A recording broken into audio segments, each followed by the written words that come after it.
Welcome live inside Albertson Stadium, where the Boise State football team just polished off a 27-19 victory over the Air Force Falcons. This game was an important one for Boise State for a number of reasons. Mainly, if they won, they would greatly enhance their chances of competing in the Mountain West Conference Championship game. I'll dive into those scenarios in a moment, but I want to tell you Spencer Danielson is standing by. We're going to toss it live inside of his press conference here in just a few minutes. Also, we're going to be joined by a couple of players. And then tonight on the News at 10, we'll have extended highlights and post-game reaction. But as for the game that went on behind me tonight, the blue and orange sunset, kind of a way to paint this picture perfectly on a perfect night for Boise State. Taylon Green throws for 228 yards and a touchdown. He also ran for a touchdown in the first quarter. Boise State took a 17-6 advantage into the locker room, and then they took care of business in the second half. Ashton Jeanty once again proved that he is one of the best, if not the best, running back in all of college football. He had over 100 yards rushing and over 100 yards receiving in the same game tonight. That's the first time that a Boise State player has done that in a single game since Jeremy McNichols accomplished that feat all the way back in 2016. Ashton Jeanty was awfully special tonight. He had a 75-yard touchdown reception along with a 50-yard rushing touchdown. In the end, he totals up 222 yards from scrimmage to go along with 2 touchdowns. He is the first player at the FBS level with over 1,000 yards rushing and over 500 yards receiving in the same season since 2019. The list of his accomplishments are hard to sum up because there are so many of them. It is a lengthy list. Either way, he puts the Broncos on his back one more time, and now they will likely play for a Mountain West Conference championship a week from tomorrow in Las Vegas. Let's get into that scenario really quick here. So with a win tonight and a UNLV win tomorrow, it locks up a Rebels versus Broncos Mountain West Conference Championship game. Should San Jose State somehow upset UNLV, then it would create a 3-way tie. At that point in time, head-to-heads go out the window. What would be emphasized is a composite computer rankings of 4 different computer scores. Right now, Boise State holds an average score advantage of 64 to 71.25 over San Jose State. UNLV wouldn't really be a part of the equation when it comes to the computer tiebreaker because they are so far ahead in the computer rankings that they would automatically earn a spot in the Mountain West Conference Championship game. So that 3-way tiebreaker would come down to Boise State versus San Jose State. And right now, the Broncos have a healthy lead in those composite computer rankings, and they're coming off a victory over a team that sits currently at number 54 in those composite computer rankings in Air Force. The one thing that San Jose State could pull off is potentially making a big jump because UNLV has an average computer score that sits in the upper 30s, I believe 34, right?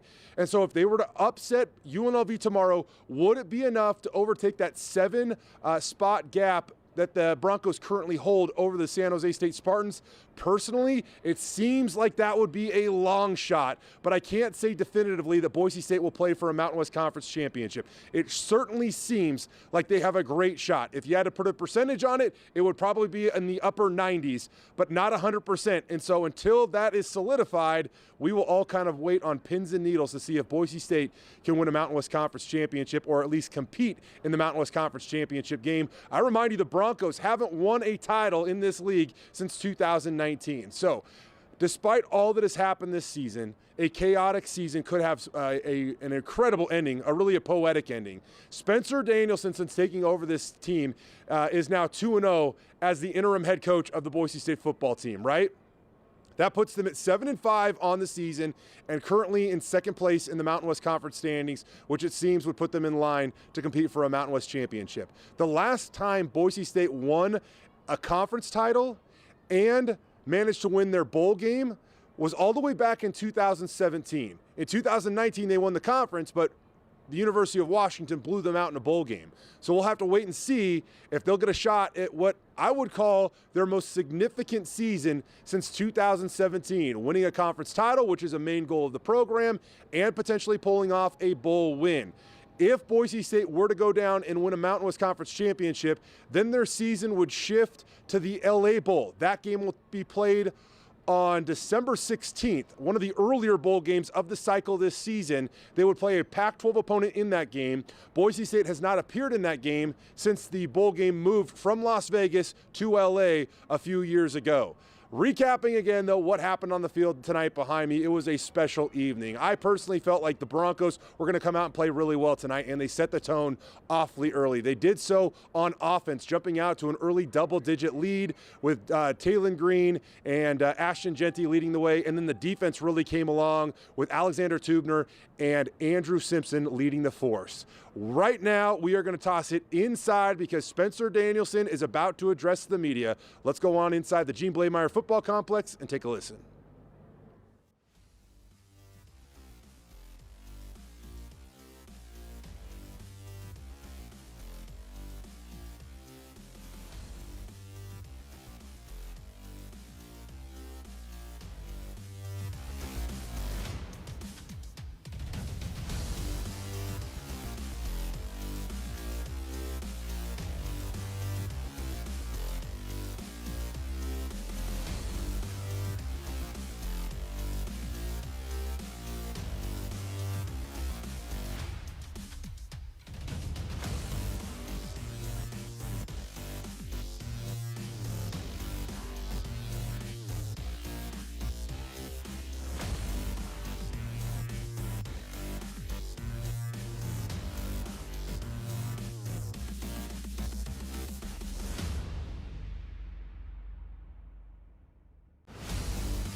Just so proud of our players and our staff. I mean, once again, I know I'm probably beat a dead horse talking to you guys every week, but had every reason to not put their head down and go to work and do it for each other, and they haven't done. They haven't flinched. Players or coaches, and just so proud of them. That's why in these moments I'm just so emotional for it, because I know not only reaping the benefits on the field, but I'm just such a firm believer that if you can grab hold of that hard work, do it with a smile on your face, do it for the person next to you, they're going to be elite in life. And at the end of the day, that's why we coach, is to create world changers that are desperately needed. And so just so proud of our players, our staff, and I have to give a shout out to Bronco Nation. I mean, you talk about packing this place out. This whole year, one of the best home attendance in history. And so Bronco Nation, I thank you dearly, because we're in this together. That's the beautiful part about Boise State, is it's a community. It's not just a football team, it's a community. And they bleed blue, we bleed blue together. And so doing what we did out there, that's for everybody. That's for our players, our coaches, this community. And I'm just so thankful to be a part of it. And our players and our coaches and Bronco Nation, they deserve all the credit. Spence, I don't think 3 weeks ago anybody outside your locker room thought a Mountain West title was possible. Now you're basically in the game if UNLV wins on Saturday. What about this team, what about these players allowed this to happen? It's a resiliency. And once again, even with everything that had gone on, they never flinched. There was no convincing them, hey, everybody's starting to go this way. Okay, no, there's none of that. Our guys, right from Jump Street, it was, guys, we need 2 weeks. We need 2 weeks. And they were like, let's do this. Coach, we got your back. We're in this thing together. Let's go finish this right away. And resiliency of these leaders, this team, this staff, and that's why they deserve all the credit, because they never flinched. And that's why I'm so proud of them, proud of this group. And they do it for each other. It's not for anything outside. It's for each other, because they love each other. We talked about on Thursday that love is sacrifice. Love is action. I think sometimes love can be thrown around as, oh, I love you. But if you love someone, you better be ready to sacrifice for them. You better be ready to do something that's uncomfortable for them. And that's what this group does for each other. They love each other. They care about each other. And it shows. That doesn't mean you're going to be perfect. We weren't perfect tonight. I'm sure not perfect. But I know we love each other. And I love those kids. And I'm so proud of them. Love the staff. Proud of our staff. And so them just being able just to take it one day at a time, that's what we talked about in the locker room. I asked for 2 weeks. They gave me that. They gave this place that. They gave Bronco Nation that. And now we have an opportunity to play in a championship. For you guys to, you said that you had the guys sit down in here, all write down 2 more on notepads and circle it. By doing that successfully, you get to earn another week with these kids, at least another week with these kids. What does that mean to you?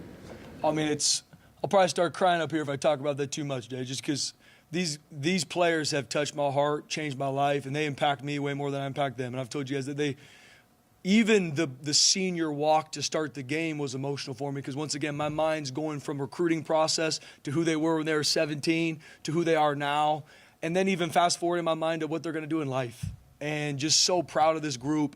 And I really believe that once you learn that hard work, doing a smile on your face, doing it together, I mean, these guys are going to change the world. That's what I told every single one of the seniors, is never settle for less. God has an amazing plan for your life. Never settle for anything less than that.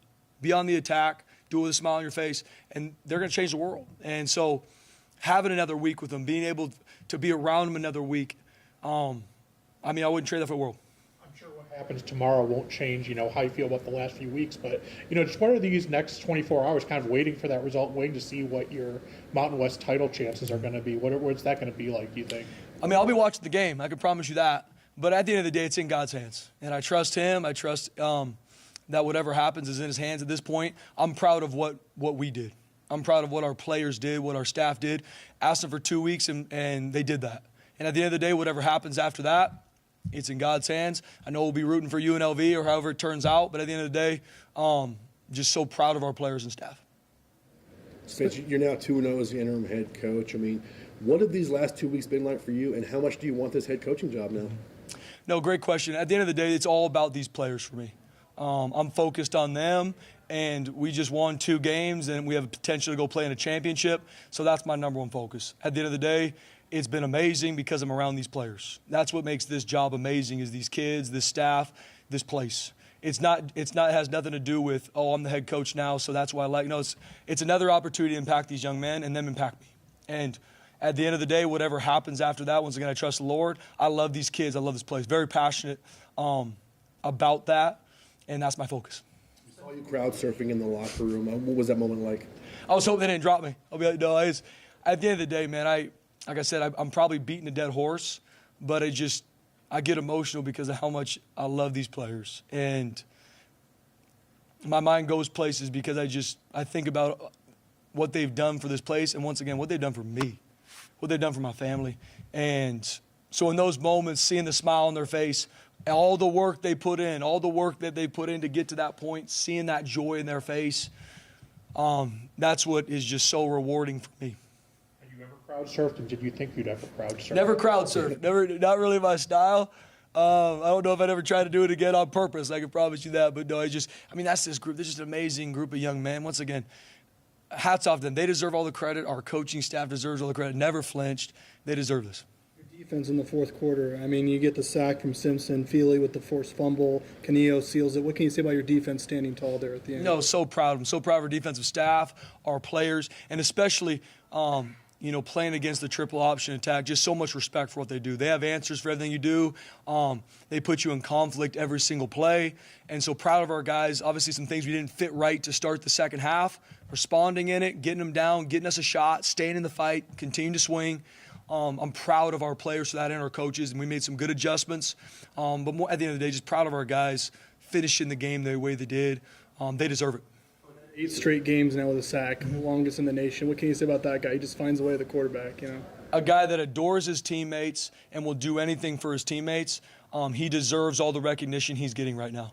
A guy that practices the exact same way he plays on that field. There is if you were to watch Ahmed's practice film and the game, it will look the same. He's that type of a competitor. He's relentless to be elite, and it shows up, and he deserves it. And even we talked about even earlier on in the season when maybe he wasn't getting some of the production, he was getting double teamed. We were putting him in a lot of different situations, and he's just continued to fight and grow, and he has.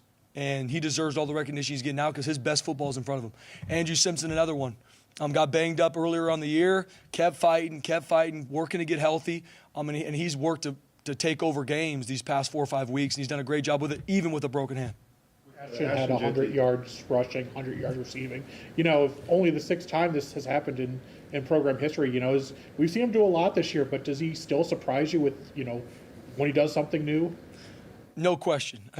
Once again, Ashton Genty, a young man that was fighting his tail off to get healthy, working harder than anyone, found a way to play against Utah State. He's living in the training room, practicing hard, and finds a way to come out on this field Friday and do what he did. Loves his teammates. You talk about a young man that has also kept his head right down, worked his tail off because he loves his brothers next to him. He loves his coaches. I don't even know how much more I can talk about Ashton Genty because I'm going to start crying again because of what he does. And once again, everybody sees the plays on the field, and you can't miss them. And he deserves the recognition he's getting across the board. But watch him at practice. Watch him when he's in these meeting rooms. Watch him when he walks in. He's got a smile on his face. He loves his brothers. He's a young man that I'm very proud of. And obviously, the sky's the limit for that young man. His 2 touchdowns, kind of the first one, would kind of, navigate his way, used his agility. And the second one, he just powers right through the defense up the middle. Just what can you say kind of about the different things he can do and just score in multiple ways? I mean, that's the thing about Ashton. He has a really big skill set. Not only can he make you miss in space, he can absolutely run you over too, which if you have that together, makes an elite running back, which he is. You look at the Doak Walker Award, which goes to the best running back in college football. They released their finalist list. There's like 10 guys on there, and Ashton Genty's name was not one of them this week.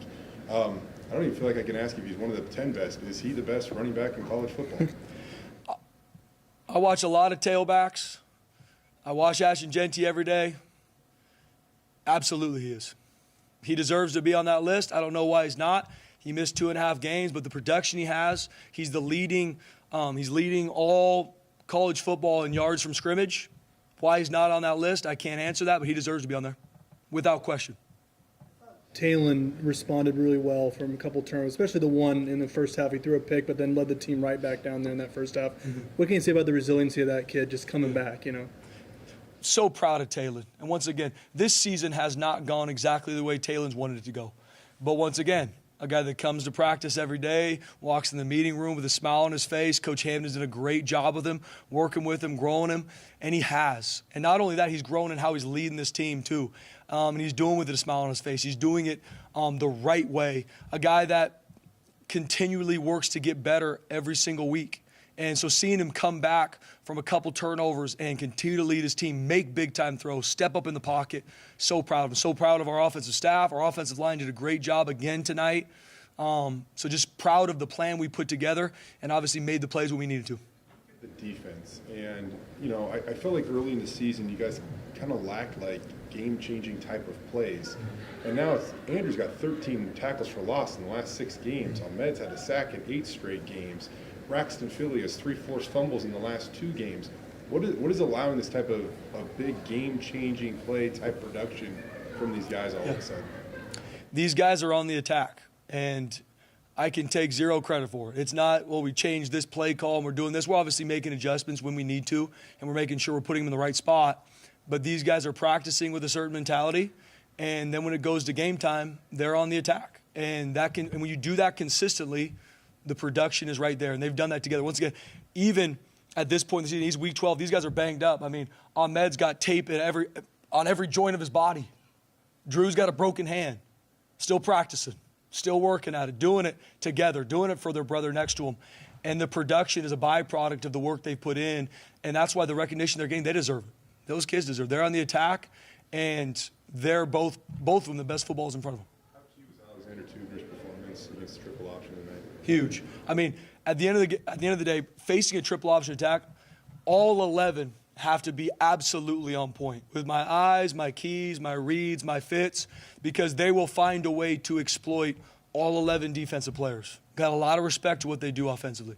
And so from across the board, especially that boundary safety, we joke about it. In a triple option game, he probably ran close to a marathon in the game because of all the different movers and stuff he's got to track. And a guy that I just adore with not only his play on the field, how he impacts me every day. He's got a joke for me right when I see him. Doesn't matter what time of day, how beat up he is. He's going to put a smile on my face. He's going to put a smile on his teammate's face. And once again, he's going to go out to practice and work his tail off. And he's going to have a fun time doing it. And a guy that then consistently makes plays. Last week, he had a couple monster tackles in the game that maybe won't be talked about, but had potential to go big-time runs that Alex Tubner just finds a way to get him down. Same tonight. Some of those tackles Alex Tubner had tonight, too, were physical tackles. At the end of the day, that wears on an offense. That wears on those tailbacks, and he does it for his brothers. He does it for his teammates. Respect through the roof for Alex Tubner. Probably played a little bit more tonight than he has in, probably a while. Mm-hmm. What did you think of his efforts and utilizing him against the triple option, obviously, and then he gets the game-sealing pick? Yeah.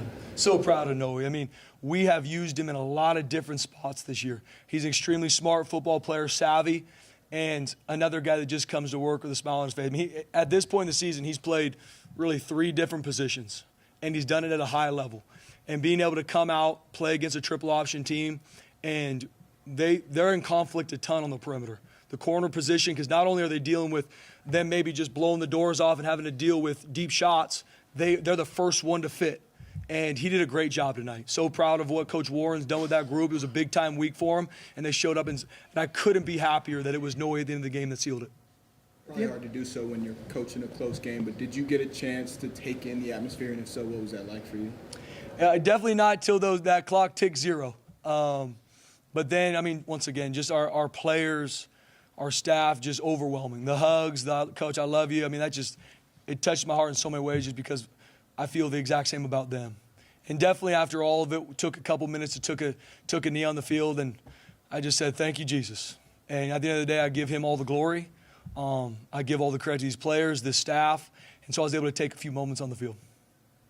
First half there was a timeout where you guys wanted to try to get the ball back there that kind of allowed them to get that field goal at the end? Yeah, it's a situation I want to continue to look at. There was a couple different thoughts from our staff is trying to get the ball back. Were they going to try and just use the time to create a Hail Mary? And so definitely something I'll look at to see how we can play that better so we don't give up 3 points. And at the end of the day, it was 4th and 9. We defensively, you give us 4th and 9. We got to win that every time. So, but definitely a situation I want to continue to look at.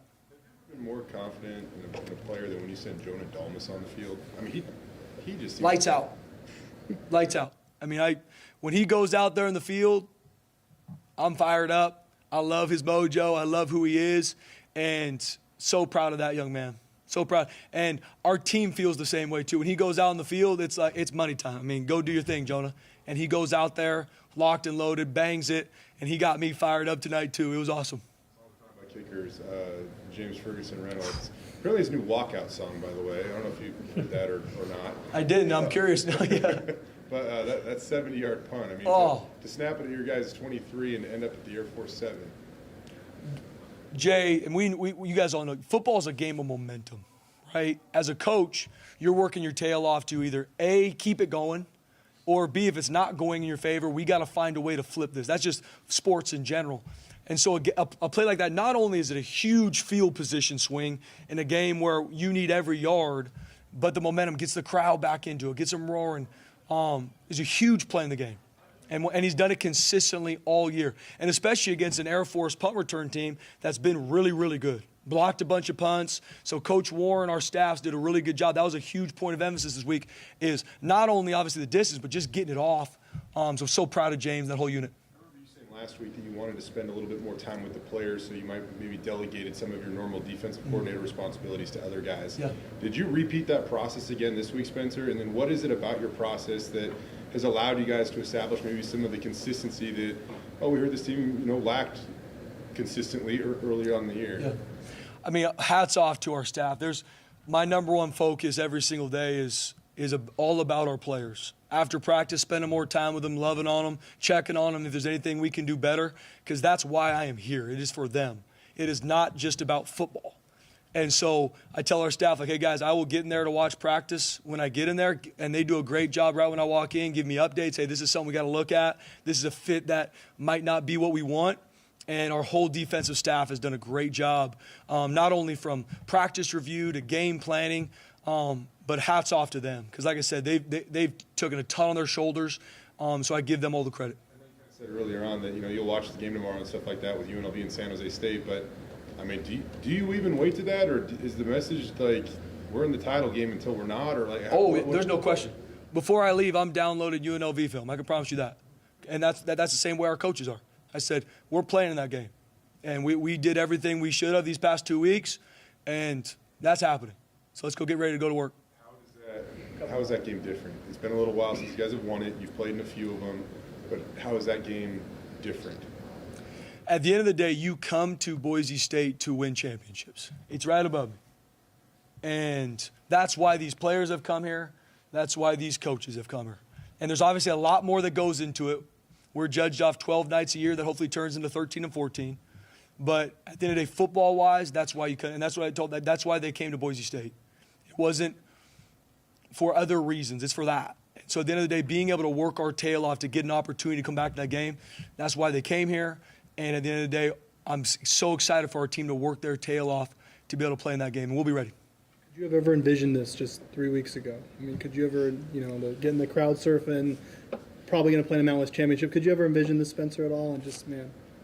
I'll be honest with you guys. I didn't let my mind go too far down the road, because even for coaches, there's a lot of uncertainty. And I told our players the same thing is, guys, I'm asking you to take this one moment at a time, 1 week at a time. I'm having to do the same thing. When I came home, my wife was asking me a lot of questions I didn't have a lot of answers to. And I'm telling her, babe, we love these players. We're going to finish this for them. It's all about them.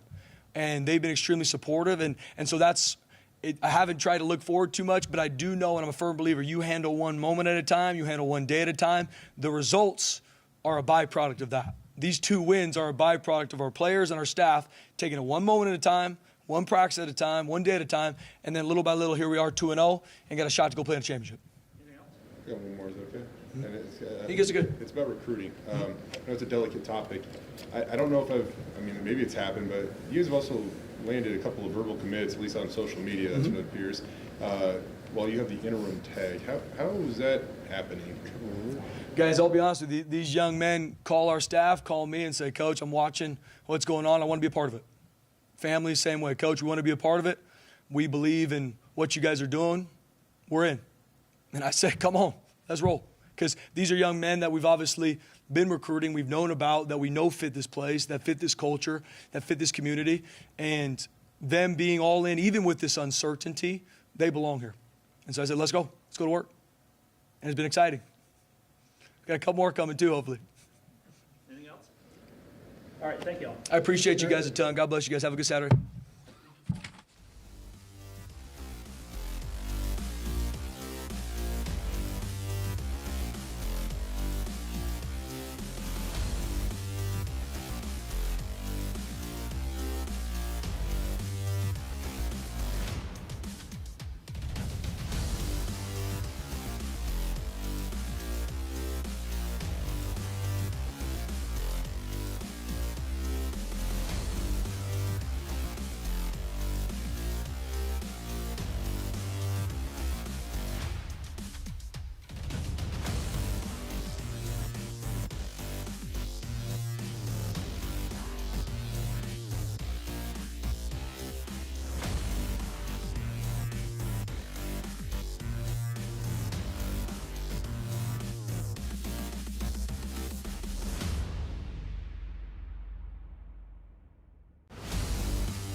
The last 2.5 weeks to come back and have a game like that in the blue, man, just what's the feeling? Well, first off, I just want to say thank you to all the guys at Air Force. You know, when they graduate, they're going to go and serve our country. And, you know, me being a military kid, my dad served 20 years in the Navy, so I got a lot of respect for those guys. But, I mean, it's a great feeling just to be able to come out there, do what I did. And, you know, my coaches put me in the right positions always. And, you know, my teammates, O-line, receivers, tight ends, you know, they all get the job done blocking for me. You know, without them, I can't make those big plays. 3 weeks ago, I don't think anybody thought a Mountain West title was possible. Now you guys are basically in the game. I mean, what does it say about this team to show so much resilience? I mean, yeah, we don't quit, we don't fight, we don't back down. Like, no matter what, you know, the conditions are. You know, Coach D kept saying to us, you know, just control what you can control, and that's giving effort every day in practice, and you know, coming out and finishing what we started. It just seems like you guys are playing harder for Spencer. I mean, what has he done to light a fire under this team? You know, just like a guy like him, like, you know, we know he really cares about us. He has our best interests in mind always. And, you know, there's not too many coaches or people in this game like that. And, you know, he gets us fired up, man. He brings the energy every day. He's consistent every day. We know what we're going to get from him every single day. Ashton, there's obviously, you know, a lot of noise around you and people probably trying to give you advice on a various amount of topics. How do you just kind of handle things right now? Spencer said you've just been really head down and focused. How do you handle things right now? Oh yeah, you know, it's a lot definitely, but you know, I've had this like ever since I came into school here. You know, just people saying this and that, and you know, I think the thing is just to silence it out. And you know, focus on what's in front of me, and me and this team. You know, that's what I'm all about right now. And right now, that's going to win the Mountain West Championship. How much do you enjoy your opportunities to play on the blue? I love it, man. It's amazing. There's nothing like it. You know, we got some of the best fans in the country, in the nation. You know, they come out and bring energy every day. I mean, the culture around here, the traditions, it's just amazing. Your 2 touchdowns really kind of displayed the versatility of your game. I mean, the first one you kind of, used the agility and navigated right through the defense. The second one you just plowing right through the middle of the defense. Just how do you decide, which approach to take, or is it based on the play, or?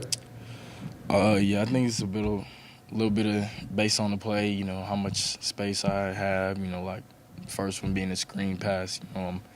Got a lot of space. O-line, getting down the field, making great blocks, receivers, and then all I got to do is make one guy miss, so that makes my job easy. And then on the run, O-line again did a great job. I mean, I don't know, like I feel like anybody could have ran through a hole that wide, but it's definitely a great feeling to be able to do that. What's more fun for you? What's more fun for you, juking a guy and making him miss, or running over a guy?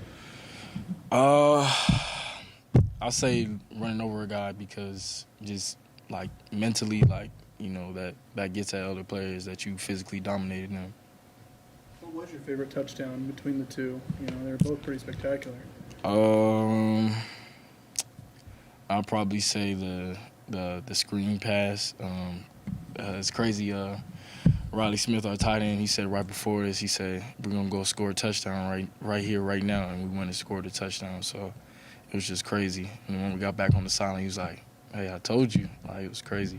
You're only the 6th Boise State player ever to have 200 all-purpose yards. What's that mean to you to kind of join some of the all-time running backs and players that have been here? It's definitely a great thing. Big accomplishment, and like I said earlier, can't do it without any of my teammates. It was a full team effort, but it also goes to show this program has a great history of great players, and I'm just glad to be one of them. When I asked Spencer Danielson this, he says he believes that you're absolutely the best running back in the country. The Doak Walker Award released their semifinalists this week, and there are about 10 running backs on that list, and your name was not one of them. Did you acknowledge that at all? Did that serve as any motivation if you did? I mean, yeah, I try not to get too much in, I want to win these awards, I'm going to get this, all these recognitions, but, it didn't do anything towards me. I mean, my goal before that came out was to go win this week so we can go to the championship. And after the list came out, same thing. So, but I mean, I will say maybe it gave me a little more motivation than just proving everybody wrong. But that's all.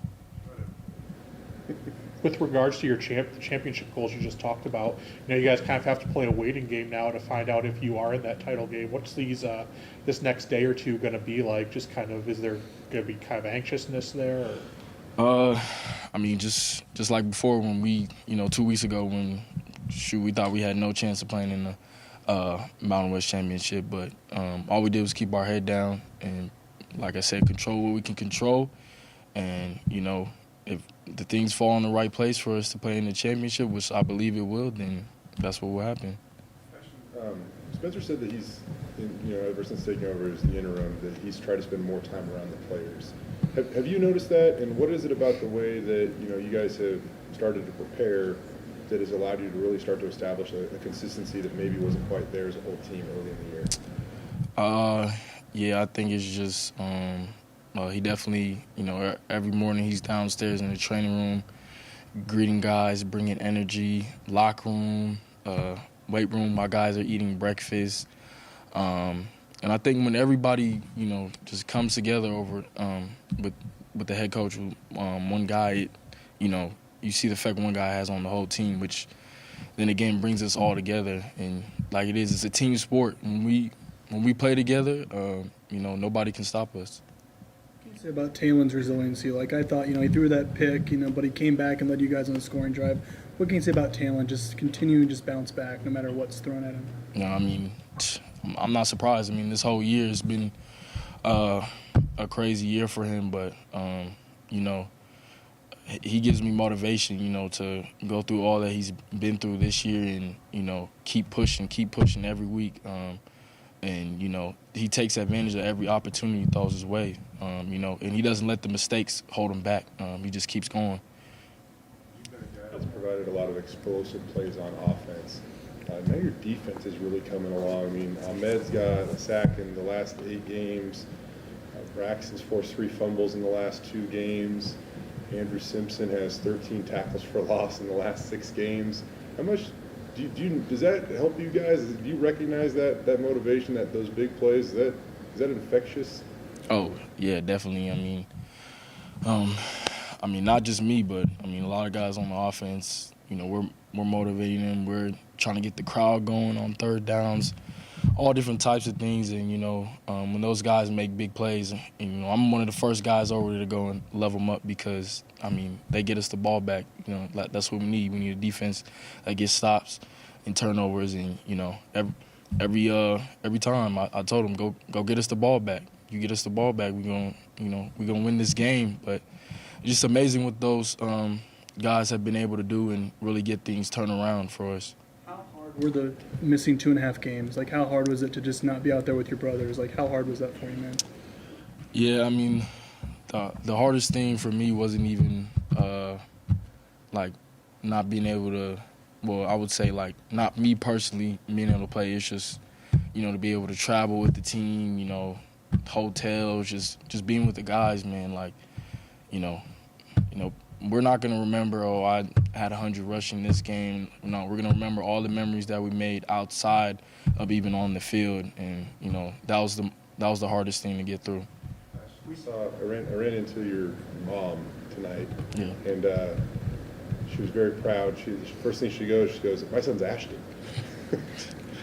How much do you enjoy playing in front of her when she's actually able to attend? Yeah, my family being all the way in Texas, they all drove up here 24 hours, split the trip in half, just for me for Thanksgiving. I ain't trying to get emotional, but nah, man, I really love my family, and I'm just thankful that God's blessed me with a family like this that has supported me through this, and it's been a tough year, so I'm really thankful that they were able to come up here and support me. Was that surprising? You knew they were driving. That's a long drive. Yeah, they had brought it up a few months ago, but I didn't know if they were actually going to be able to do it and work out for everybody's schedules. But I mean, it worked out, and they got it done. So it's just a blessing to have the type of family that I do. We saw video of the celebration, the crowd surfing celebration in the locker room. I don't know if you know the answer to this, but was that a pre-planned thing, or was it kind of a spontaneous thing to just lift the coach up? Just spontaneous, just like the Gatorade dumping on him. It was spontaneous, in the moment, all the feelings, emotions, and then everybody just rallying around Coach D, man. Yeah, man, we love him. So that's all it was. Us showing love to him. Anything else? One thing I wanted to ask you this all year, because Christian McCaffrey out of Stanford, a lot of your juice catching the ball out of the backfield, the physical runs, the stiff arms, it's very reminiscent of Christian McCaffrey a little bit. I'm not sure if you emulate him. I mean, he's the best running back in the NFL. Were you watching him last night, or? Yeah, I was actually with my family in the hotel, and the game was on. I was watching him, but he's a guy that he's a great player, and I try to model some things after his game, like him and guys like Alvin Kamara that are, versatile, but he's been able to do some great things. But yeah, I definitely take a little bit of things from his game for sure. Anything else? All right, thank you. So.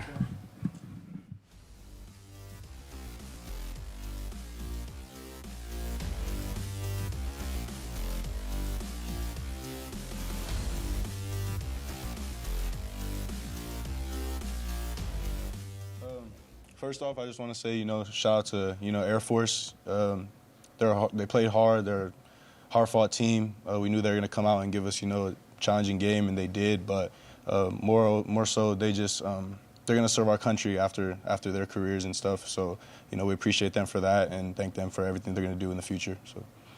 Andrew, the defense in the fourth quarter, I thought was big. You had that sack, Feely forced the fumble, the pick by Kinnear. What can you say about you guys standing tall in the fourth quarter to close it out there? Yeah, we know. In the last few games, this came down to the last defensive stop, and we always want it to be on our shoulders if it can be. We haven't really came through in the past, so we're just excited to get another opportunity to show each other and show Bronco Nation that we can hold down and do what we got to do when the game's on the line. Andrew, why do you think, again, whether it be you, Ahmed, Braxton, just a number of you guys, are really making those big game-changing type plays right now? Why is that, these last 6 weeks, why has that really started to come on for you guys? Right now I just feel like we have a confident team. Everybody's playing together. Everybody loves each other. We believe in each other. We believe in our coaches. We believe in the schemes and the game plans that we have going into the game. So we're allowed to play so much faster. And we had a good game plan going in against Air Force. We knew what they wanted to do. We believed in our keys and the scheme. So we just playing fast right now. It just seems like this team is playing with more energy since Spence took over. Is he the reason for that? And if so, what has he done to instill more energy in you guys? Yeah, Coach D, love the guy. He's my position coach. I love him. I see him every day.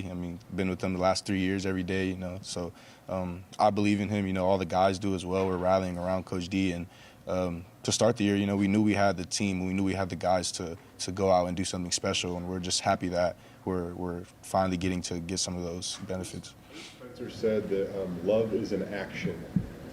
How does he act? Or what is his action to make you guys feel that, I suppose? Yeah, why does it influence these results right now?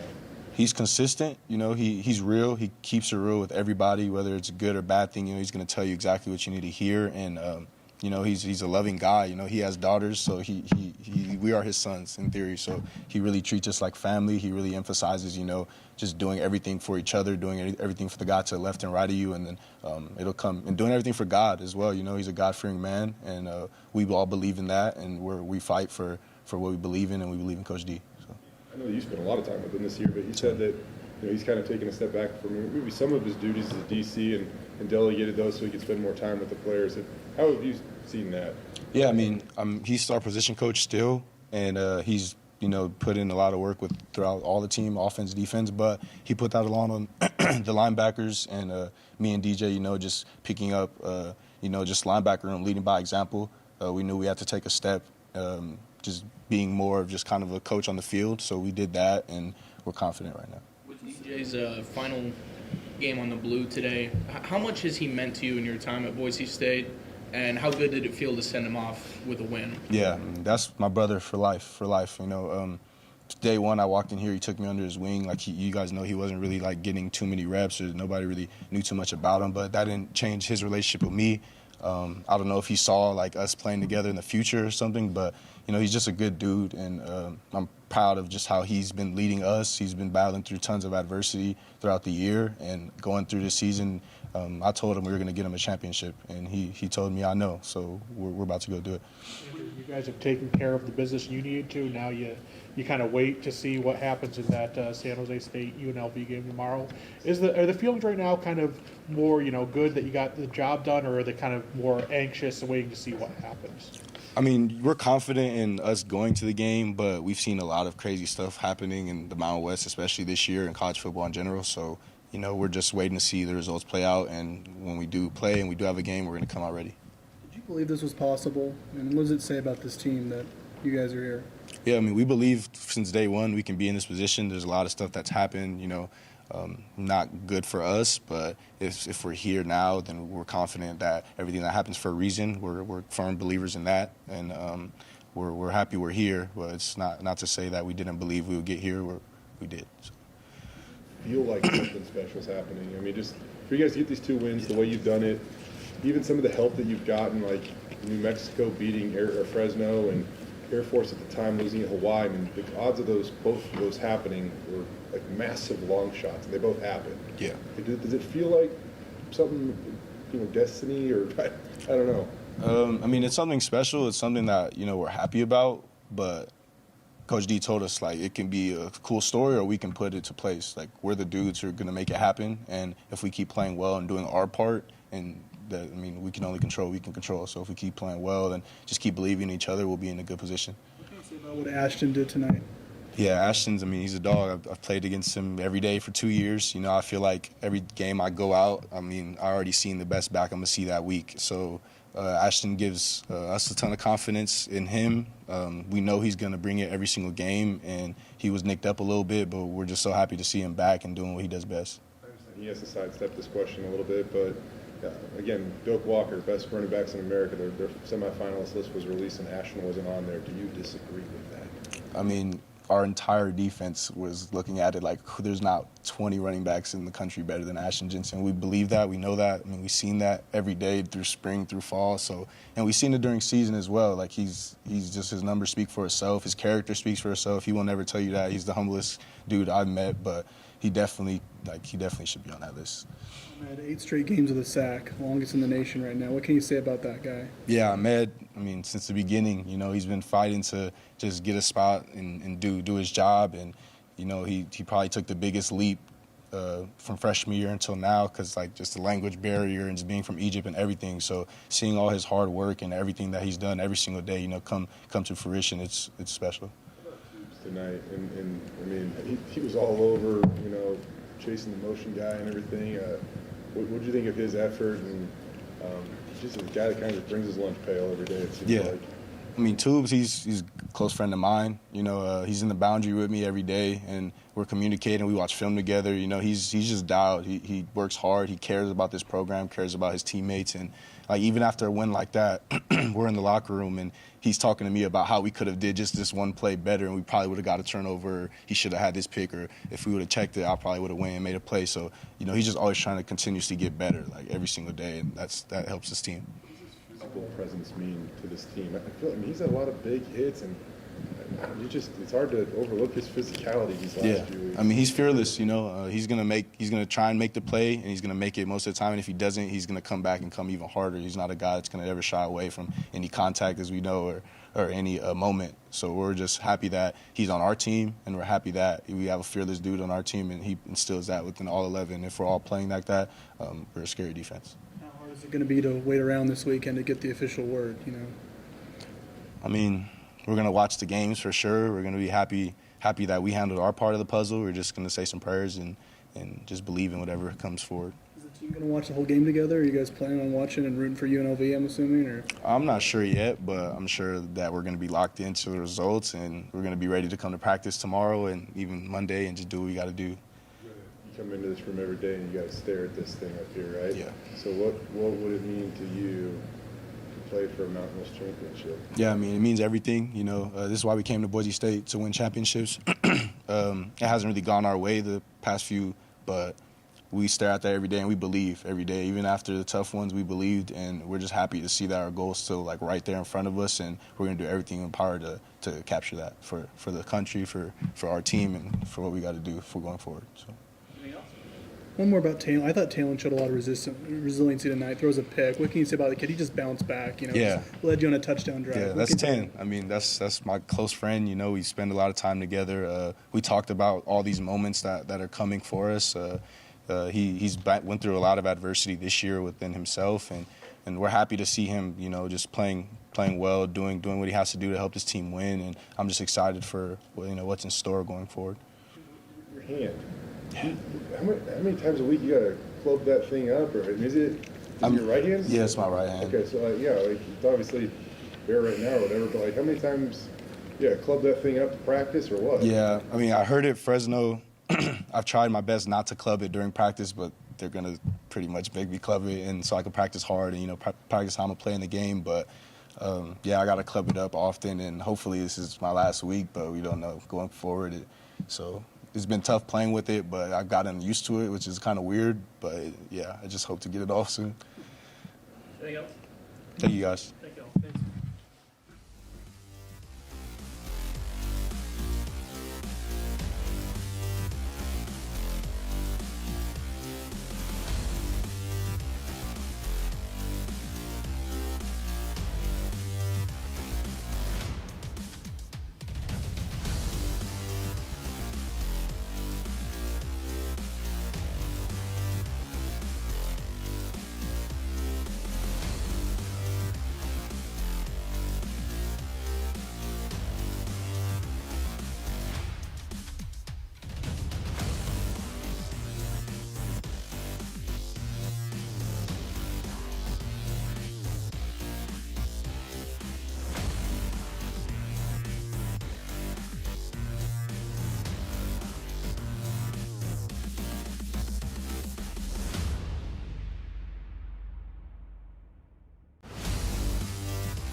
Welcome back live inside Albertson Stadium. Jay Tuss alongside Brady Frederick. You just heard from interim head coach Spencer Danielson, as well as sophomore linebacker Andrew Simpson and sophomore running back Ashton Genty, each of who had monster games today in a 27-19 victory over the Air Force Falcons. A impressive game all around, I would say, as we swing around here to take advantage of the lights, which might be going out on us here.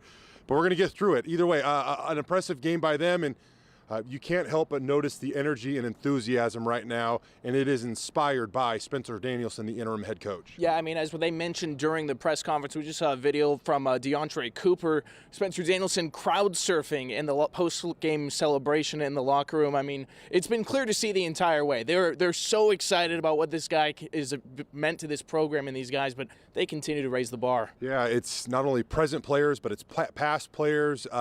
J.L. Skinner basically encouraging that Spencer Danielson should be the head coach here at Boise State. I believe it was Tyreek Jones that basically encouraged Jeremiah Dickey to just end the search at this point in time. Stop the interview process is what he tweeted out. Either way, it kind of hit me tonight, Brady, as Spencer Danielson continues to get up there behind the mic, lead this program, lead this team, which is now on the cusp of playing for a Mountain West championship, this outpour of emotion that is 100% genuine and real, because I have seen it out of this guy every single time we've talked to him over the last 7 years, right? But it just kind of hit me that, man, maybe this is his interview. I don't know if that's necessarily the case, but maybe this real life situation is his interview. If it is, man, is he passing with flying colors, at least in my opinion at this point. Yeah, absolutely. And I think one of the things that's great about it too is when we ask him about the head coaching job, he says, you know what, I don't care about that right now. I want to take care of these guys. I want them to live out their dreams of winning a Mountain West championship. And the good news so far, whatever happens tomorrow with UNLV, they did their part. Right. So let's talk about that for a second here, because I know that it's confusing. We have talked about it a number of times. We began this discussion last Sunday trying to break it down for you. It continued on Bronco Roundup game day this evening. But now that we at least know one of these results, Boise State is still firmly in the mix to be one of the two teams that will play for the Mountain West Championship in Vegas next Saturday. Now, UNLV and San Jose State will play tomorrow. If UNLV wins that game, this picture becomes extremely clear. It will be the Rebels and Broncos playing for the Mountain West Championship in Vegas next weekend. If San Jose State were to beat UNLV tomorrow, then things become a little more unclear, and it's not really up to, well, anyone to dictate what's going to happen with this. It will come down to a composite computer score to break a three-way tie atop the Mountain West standings between Boise State, San Jose State, and UNLV. Those computer rankings heavily favor UNLV. UNLV will play in the Mountain West Conference Championship game at this point. It's just trying to determine their opponent. If UNLV loses that game to San Jose State, will it be enough for the Spartans to somehow make a massive leap over the Broncos in the composite computer rankings? You know, I don't know how each of these exact computer rankings break down. In all honesty, I don't think it's possible to find that out. But what I can say, I just think common knowledge of looking at this, it seems really unlikely that that would be a case, because Boise State just beat the team that's 54th in those rankings. If they win 100-0, maybe that would be enough. But it would take some type of Herculean effort that doesn't seem realistic for San Jose State to somehow jump Boise State in those composite computer rankings. And by the way, really quick, the head-to-head in this doesn't matter because it is a three-way tiebreaker, right? So even though Boise State beat San Jose State, because it is a three-way tiebreaker, that actually doesn't apply to this scenario. So random question on that. Maybe you do or don't know the answer to it. Would the computer understand that, though? Like, shouldn't that factor into the computer rankings? It's a great question. I would say maybe it does, because Boise State beat San Jose State, I guess. Yeah. But either way, it seems like that head-to-head should carry a little more weight, especially knowing that UNLV is a lock to play in that conference championship game. And I guess the thing that makes it even more confusing is once you get far enough down this tiebreaker, technically San Jose State still has a chance to host this thing because they still do have a head-to-head opportunity with UNLV. So I don't know why that head-to-head applies there, but it doesn't necessarily to the back end of this tiebreaker between Boise State and San Jose State. I know the Mountain West has taken a little bit of heat for their tie-breaking process on the national level. We saw some of the guys that host College Game Day breaking that down and almost mocking it. I believe one of the computer rankings they use determined that Missouri was the 2007 national champ, which wasn't even close to being what was realistic. Either way, this team is going to have to kind of wait, right? And right now they will enjoy tonight, and then tomorrow it sounds like there's going to be a big watch party. I don't know if a big watch party, but everybody's going to be watching that game that's a member of this program and, well, that cover the program as well. Yeah, it's an exciting day. Like we said, at the end of the day, Boise State got a shot. That's what Spencer Danielson said he wanted for his guys. They got an opportunity. They did their end of the opportunity. Obviously, we hope it ends with a chance to go play for a title next week. But at the end of the day, what a turnaround it was for this group. What a special last two games in the brief, or maybe not brief, Spencer Danielson era. It's been a special time, though. Yeah. We'll get into this more on Sunday Sports Extra coming up this weekend. But, I think the one thing that just kind of keeps popping back into my head as we talk about this coaching search for Boise State, where it stands right now from the information we've acquired, Boise State has done 9 Zoom interviews with 9 different candidates. That doesn't mean that there are only 9 candidates. There are likely more than that because I'm guessing Spencer Danielson isn't Zooming to interview for this job, right? That's, again, just my logic in this whole situation. On top of that, Spencer Danielson is in the mix. And what Jeremiah Dickey told us on the pregame show today, it's not a matter of if, it's a matter of when Spencer Danielson will eventually get that head coaching job, right? Or a head coaching opportunity. A head coaching opportunity. Thank you very much, whether it be here or somewhere else. Jeremiah also said that they are really close to identifying the finalist in this process, and they have already started to meet with some of the finalists that they have identified, right? So the big question for me is, if it's not Spencer Danielson, how do you keep him in this program in some capacity? And I don't know if that is a very complicated answer, I feel like, but seeing the reaction of the players, if he is not here in some way, shape, or form next year, I think it would be appropriate to call that potentially devastating for them. Yeah, I mean, you take a look at not even just the current players, the former players who have had Coach Danielson, they love this guy. They want to see him get his opportunity. So far, it feels like he's really making his case week by week. But yeah, I mean, the stability of keeping that guy on the roster when Boise State could be going through another leadership change, it's hard. You want to do everything you can to keep him around. And I think that's something that they're going to consider, especially when you look at what this roster has been through over the last couple years. Looking back, turning our attention to what happened on the field this evening. Again, Boise State wins 27-19. In one way, it didn't feel that close. In another way, it almost felt closer given the stakes of this game, right? Boise State was thoroughly in control, I would say, pretty much throughout the entire contest. Katanoe Kaniho gets an interception with a minute and a half left, actually less than that, in regulation to clinch the victory for Boise State. Ashton Jeanty, in my mind, if he's not the best, he is one of the best running backs in the country. And the Doak Walker Award, which awards the best running back in all of college football every year, somehow left him off their semifinalist list, which is about 10 players long.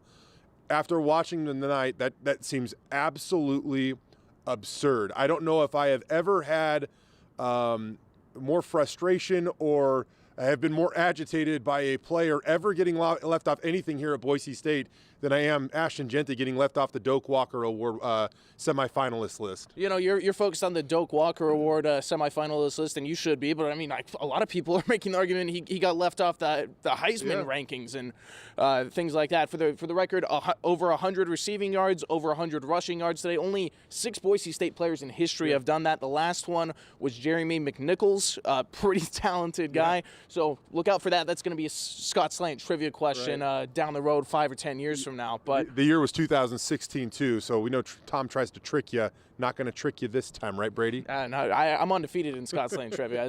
That's not true. In front of the camera, I am. We don't admit it when I get it wrong. One of these days, Sean Modster is going to be the answer. You wait. But for real, I mean, we're talking about a guy who is 1 game removed from an injury where he only missed 2.5 games.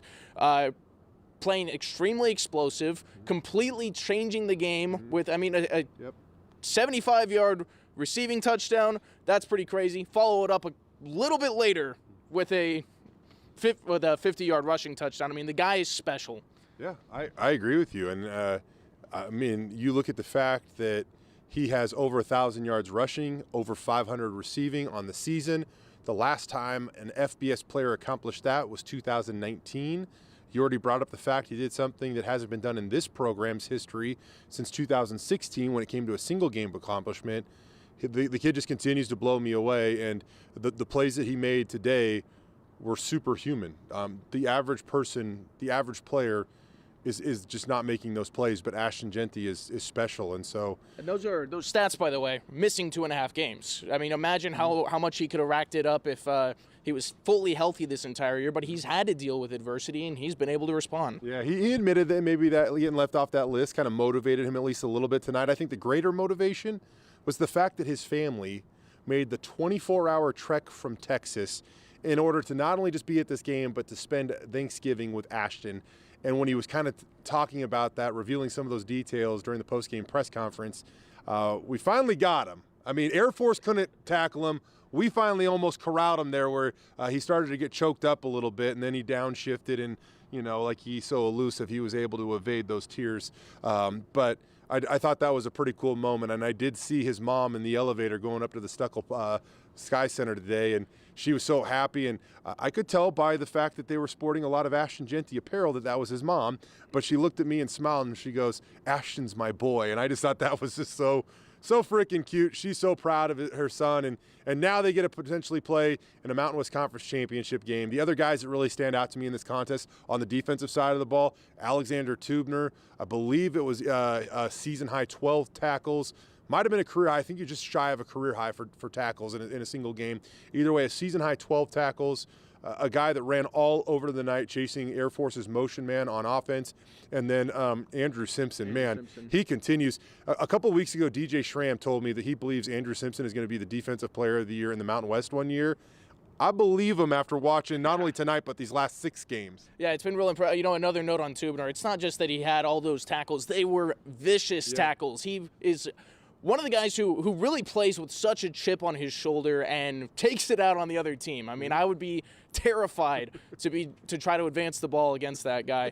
Back to Andrew Simpson. I mean, he continues to find ways to get to the quarterback, as does Ahmed Hassanin, who got another sack today. So that's 8 in a row now, I want to say. 8 in a row. That's 12 sacks, a half a sack off the Mountain West lead. Brady, you could have told me a lot of things that would have happened this year. The head coach getting fired, Boise State somehow now getting back to the Mountain West Conference Championship game, probably. I would not have assumed that Ahmed, as great of a character as he is, was gonna rack up 12 sacks this year. That is a monster number. Yeah, I mean, it's fun. His story is incredible. There's not many people like him who it almost makes sense that he's able to continue to rise, considering he learned football, learned English about 5 years ago, moved to America, said, "Hey, I want to play in the NFL," and we're all like, "Well, I don't know if you can be Aaron Donald." And look out, Aaron Donald now. I believe him. He's made his case pretty strong. It's exciting that he continues to get better, dealing with injuries, but he's been able to stay out there, and more so he's been able to get through the offensive line. Yeah, the energy is noticeable. The storylines seemingly endless right now. Some of the most fun I've probably had covering this team has been these last 7-8 days, just because the energy, the emotion, the wins, obviously, and now a chance, hopefully and probably, to compete for a Mountain West championship a week from tomorrow. If you missed any of the post game inside the Gene Blameyer football complex with Andy Avalos or Andrew Simpson or Ashton Jeanty, make sure you hang close. The KTVB YouTube page will be posting those. You can watch them at ktvb.com as well. And then coming up tonight on the News at 10, we're going to have highlights, we're going to have post-game reaction, and a whole lot more for that matter. So it's been a fun night. Boise State gets another convincing victory on the blue. I do want to point out one more thing. It was a little quieter, but Riley Smith, DJ Schramm, both had really nice games tonight. Yep. Final time you get a chance to see them out on the blue. I mean, they're two guys who really the most that they have meant to this program is their leadership and what they have meant to their teammates. But it is nice to see them get that kind of production. And I know for the guys alongside them on the field, it means everything that they get to do that for those guys and try to make their senior year as special as possible. I couldn't agree more. And Riley looking as bad as ever, man, with a gigantic neck roll, right? A couple of big catches for him. We'll leave you with this. Spencer Danielson. We know that love is an important ingredient to his success here at Boise State. And he said tonight, love is in action. Brady and I, we need to get back to the station, get some highlights, jump into action so we can bring those to you tonight on the News at 10, because we love covering this football team, in all honesty. For now, signing off from Albertson Stadium in front of the Gene Blameyer football complex. For Brady Frederick, I'm Jay Tust. We'll see you tonight on the News at 10 following a Boise State victory over Air Force tonight.